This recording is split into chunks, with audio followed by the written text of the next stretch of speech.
మంది చనిపోయారు అన్నటువంటి తప్ప ఆటో కార్మికులను రెచ్చగొడతా ఉన్నారు. ఆటో కార్మికులను రెచ్చగొట్టే ప్రయత్నం చేస్తా ఉన్నారు. ఆత్మహత్యల వైపు ఈ సమాజంలో బాధ్యత గల వ్యక్తులం వాళ్ళ సమస్యను పరిష్కరించే విధంగా చెప్పాలి తప్ప ఆటో కార్మికులు ఆత్మహత్యలు చేసుకోమని ప్రేరేపించేటువంటి పరిస్థితి జరుగుతూ ఉన్నది. అలా ఇది మంచిది కాదు సమాజానికి. దయచేసి వాళ్ళు 10 సంవత్సరాలు అన్నప్పుడు ఆర్టీసీ 10 లక్షలు నేను చెప్తే అధ్యక్ష ముందు 60 రోజులు సమయం ఇస్తే పట్టించుకోలే, పిఆర్సీలు ఇయ్యలే, బాండ్స్ ఇచ్చారు, అవి ఇయ్యలే. ఇప్పటికీ ఆర్టీసీ ఆస్తులు వరంగల్ వాళ్ళ పార్లమెంట్ సభ్యుడు పేరు చెప్పొద్దు టైర్ రిటైరింగ్ తీసుకున్నాడు. కరీంనగర్లో మాజీ పార్లమెంట్ సభ్యుడు ఒక మల్టీప్లెక్స్ కాంప్లెక్స్ కట్టుకున్నాడు. ఆర్మూర్ల శాసనసభ్యుడు ఇప్పటికి ఆర్టీసీకి బాగా వాళ్ళ గురించి మాట్లాడితే మళ్ళీ మీకు ఏమైతే ఒకసారి ఆలోచన చేయండి. ఆర్టీసీ రక్షణ మా బాధ్యత. 10 ఏళ్ళు అన్నది కూడా ఆర్టీసీ కార్మికుల పట్ల ఆలోచించిన వాళ్ళు ఒక రిటైర్డ్ ఎగ్జిక్యూటివ్ డైరెక్టర్ ముఖ్యమంత్రి గారు బంధువు చెప్పిందే చెప్తే మీకు వినబుద్ధి కాకపోతే ఏం చేస్తామే. 4 ఏళ్ళు ఎండీ పెట్టుకున్నారు, 4 ఏళ్ళు మెయింటైన్ పెట్టుకొని ఆర్టీసీని నిర్వీర్యం చేసిన అధ్యక్ష. ఇవాళ నేను చెప్తా ఉన్నా, ఇలా ఆర్టీసీ మంత్రిగా ప్రభుత్వం పూర్తి స్వేచ్ఛ ఇచ్చింది. ఆర్టీసీ సంస్కరణ, అనేకమైనటువంటి సాంకేతిక విప్లవం, నూతన బస్సులు, అదేవిధంగా మహిళలకు పరిష్కరిస్తే మాకు ఎందుకో అర్థమవుతలేదు. ఆ మహిళ మా అక్క చెల్లెళ్ళు గౌరవ శాసనసభ్యులైన వాళ్ళకు కనీసం ఆలోచన విధానాన్ని మార్పు చేయమని కోరుతా ఉన్నా. మహిళలకు బస్ సౌకర్యం ఇస్తే ఎందుకు ఇబ్బంది అవుతుందో తెలియదు. ఆటోలో నెచ్చగొడతా ఉన్నారు, ఏంది ఆటోల గిరాకీ మేము ఎక్కడ దెబ్బతీసినాం? ఆటోలకు కూడా మా ప్రభుత్వం ఎన్నికల హామీ ఇచ్చింది, దాని వైపు కూడా ఆలోచన చేస్తా ఉన్నాం. ఆటోలకు న్యాయం చేసే బాధ్యత మాది. దయచేసి లేనిపోని అపవాదు అనవసరమైనటువంటి ఆటో కార్మికులను ప్రేరేపించి అధ్యక్ష వీళ్ళు ఆటోలు ఎక్కిరు అధ్యక్ష, ఆటోలు ఎక్కి బెంచ్ కారు నేను చెప్తే ఫ్యూడలిస్టిక్ మెంటాలిటీ ఉన్న వాళ్ళు ఆటో కార్మికులను అవమానపరుస్తా ఉన్నారు. ఇది మంచిది కాదనేటువంటి మాట మళ్ళొక్కసారి ఆటో కార్మికుల పక్షాన ఒక బీసీ బిడ్డగా అందులో ఉన్నటువంటి వృత్తి చేసుకున్న మైనార్టీ ఎస్సీ ఎస్టీ బీసీలను అవమానపరుస్తా ఉన్నాం. ఇది మంచిది కాదని మాట మనం చేస్తా ఉన్నాం. పల్లా రాజేశ్వర రెడ్డి గారు దయచేసి ఇవ్వాలని చెప్పేసి చూస్తున్నాం.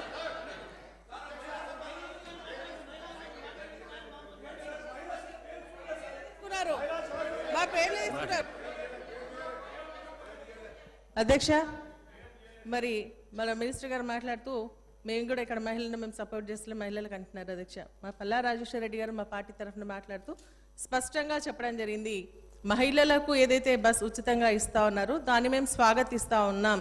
కానీ కాకపోతే మహిళలు ఇబ్బంది పడుతూ ఉన్నారు, ఎంప్లాయీస్ ఇబ్బంది పడుతూ ఉన్నారు, కాలేజ్ స్టూడెంట్స్ ఇబ్బంది పడుతూ ఉన్నారు. మళ్ళీ ట్రిప్స్ కూడా తక్కువ అవుతా ఉన్నాయి కాబట్టి దాన్ని పెంచండి. మహిళలకు ఇంకా సౌకర్యంగా ఉండాలంటే బస్సుల శాతాన్ని పెంచాలని వాళ్ళు స్పష్టంగా చెప్పడం జరిగింది. ఇంకోటి అధ్యక్ష, ఆటో డ్రైవర్ల గురించి మాట్లాడుతున్నారు అధ్యక్ష. ఈరోజు ఆటో డ్రైవర్లు ఇబ్బంది పడుతున్నటువంటి విషయాన్ని సభ ద్వారా ఒక ప్రతిపక్ష నాయకులుగా వారు చెప్పడం జరుగుతోంది. ఒక నిమిషం అధ్యక్ష, చనిపోయినటువంటి ఆటో డ్రైవర్ భార్యలు కూడా ఇబ్బంది పడుతూ ఉన్నారు. ఆటో డ్రైవర్కి సంబంధించినటువంటి వారి యొక్క కుటుంబాలు మహిళలు బాధ్యత వహిస్తారు, వారు ఇబ్బంది పడుతూ ఉన్నారు. కాబట్టి వారికి మీరు ఇచ్చేటువంటి 1200 సరిపోదు, నెలకు 10,000 రూపాయలు ఇవ్వమని చెప్పేసి మేము డిమాండ్ చేస్తూ ఉన్నాం. ఖచ్చితంగా ఇవ్వండి, ఆ కుటుంబాలను ఆదుకోండి.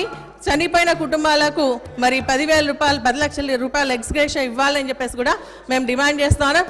మరి ఇంకొకటి ఏంటంటే, మీరు మహిళలుగా మా గురించి మాట్లాడుతూ ఉన్నారు, మేము అడుగుతా ఉన్నాం.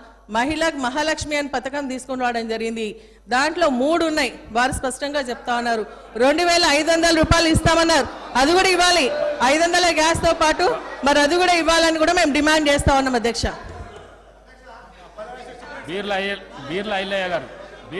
అధ్యక్ష ఒక్క నిమిషం అధ్యక్ష, ఇదే ఆదిగుట్ట అభివృద్ధి పేరు మీద 500 మంది పొట్టను కొట్టినటువంటి వీళ్ళు ఇలా మహిళల గురించి కానీ ఆటో కార్మికుల మాట్లాడడం విడ్డూరంగా ఉంది. అభివృద్ధి పేరు మీద 500 మంది అయితే అందులో 15 మంది కుటుంబాలు చనిపోయిన అధ్యక్ష. ఇవాళ 3 సంవత్సరాల నుంచి కనీసం ఉపాధి లేక రోడ్ల మీద అడుగుతుంటారు అధ్యక్ష. అదే గౌరవ మా ఇప్పుడున్నటువంటి మంత్రివర్యులు ప్రతిపక్షంలో ఆటో కార్మికులకు లేవనెత్తితే అప్పుడున్నటువంటి ప్రభుత్వం స్పందించలేదు. మళ్ళీ ఇవాళ మా గౌరవ ముఖ్యమంత్రి కానీ మా మంత్రి కోమటిరెడ్డి వెంకటరెడ్డి గారి ఆధ్వర్యంలో రేపు 11వ తారీఖున మన ప్రభుత్వం కొండపైకి ఆటోలు అనుమతించింది అధ్యక్ష. ఇవాళ 1000 కోట్లతోటి కొండ అభివృద్ధి చేసింది అధ్యక్ష. ఇవాళ గౌరవ మంత్రి కొండ సురేఖ గారి చొరవతోటి పైన డార్మెంట్ రాళ్ళు అదేవిధంగా వచ్చే భక్తులకు ఇవాళ మన ప్రభుత్వం వసతి కల్పిస్తుంది అధ్యక్ష. మరి ఇన్ని 1000 కోట్ల అభివృద్ధి అని మొత్తం దండుకున్నారు. అక్కడ ఒక వైట్గా పెట్టి వీళ్ళు అడ్డాగా చేసి ఉన్న నిధులను 50% దోచుకున్నారు అధ్యక్ష. యారుటను ఇప్పుడు మన ప్రభుత్వం వచ్చినాకనే మా అక్కయ్య ఆధ్వర్యంలో ప్రక్షాళన చేసినాం. ఇలా వచ్చే పంతులు అక్కడ ఉన్నటువంటి పంతులకు కూడా ఏ రకంగా సౌకర్యాలు లేవు అధ్యక్ష. నిజంగా పేరుకే యాదగుట్టను అడ్డాగా మార్చుకొని వైటీఆర్ ద్వారా 50% నిధులు కల్వకుంట్ల కవితకు ఇవాళ ఇక్కడ ఉన్నటువంటి జగదీష్ రెడ్డికి పోయినా తప్ప ఎవరికి పోరు అధ్యక్ష. ఇవాళ యాదగుట్ట పూర్తిగా అద్మాన పరిస్థితిలో ఉంది. ఇలా మనం వచ్చిన తర్వాత ప్రక్షాళన చేస్తున్నాం అధ్యక్ష. గౌరవ ముఖ్యమంత్రి చొరవతోటి ఇలా యాదాద్రి మళ్ళా పల్లా రాజేశ్వర రెడ్డి గారు. అధ్యక్ష, మీరు మంత్రులకు మీరు మంత్రులు వివేక్ వివేక్ వివేక్ గారు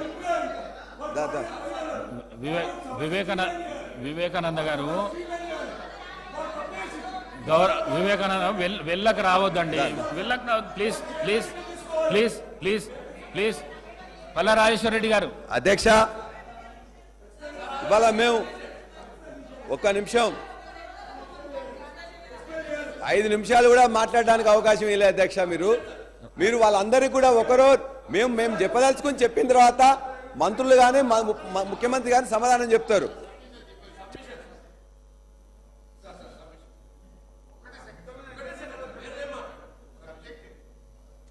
submission sir. Prashant Reddy sir, గారు సబ్మిషన్ వేరే ఏం డిబేట్ మాట్లాడితే మళ్ళీ ఇక్కడ వేరే ఏం డిబేట్ కానీ సార్.